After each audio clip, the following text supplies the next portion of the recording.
सत साहिब। सतगुरु गरीबदास साहिब का गृहस्थाश्रम में प्रवेश। संत गरीबदास जी की आयु 18 वर्ष की हो चुकी थी। अब छुडानी गांव में आपके पास आने वालों का तांता लगा रहता था, यानी आदमी आते ही रहते थे।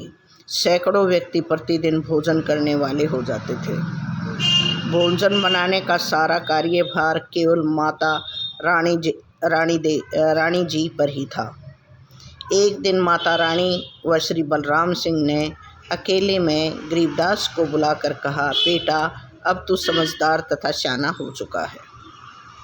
हमारी तरफ देखो, हम दोनों अब काम करने में असमर्थ महसूस कर रहे हैं। हमारी इच्छा है कि तुम्हारा विवाह करके हम अपने कर्तव्य पालन से मुक्त हो जाएं। संत गरीबदास जी को बंधन में पड़ना अच्छा नहीं लगता था, क्योंकि वह तो घूम घूम कर लोगों को उपदेश करना चाहते थे। उन्होंने माता से हाथ जोड़कर कहा कि मैं आपकी आज्ञा का उल्लंघन नहीं करना चाहता, सिर्फ मैं अपनी इच्छा जाहिर करना चाहता हूँ।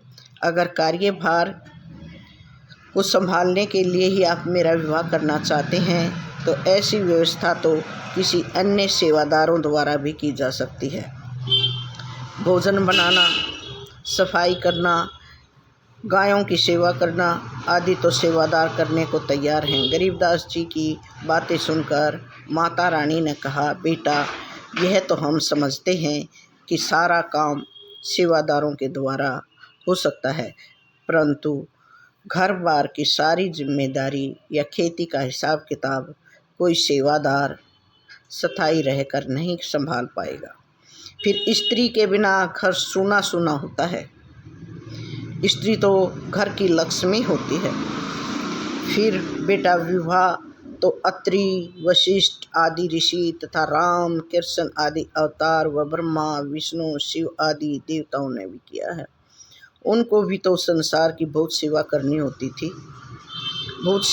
होती है। इसलिए बेटा, हमारी बात मान ले।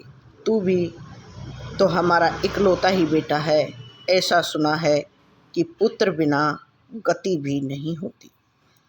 सो इसे हमारी आज्ञा मानकर स्वीकार कर, तभी हमारी आत्मा प्रसन्न होगी।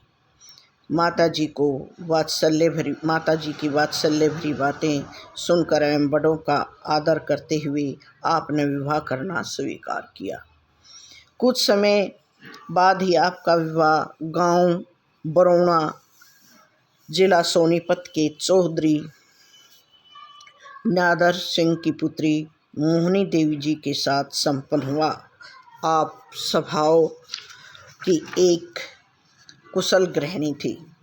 आपकी कोख से 7 संतान उत्पन्न हुई, जिनमें से एक लड़का तो भगवान को प्यारा हो गया। बाकी 4 पुत्र जैतराम, तुर्तीराम, आसेराम व अंगद राय थे।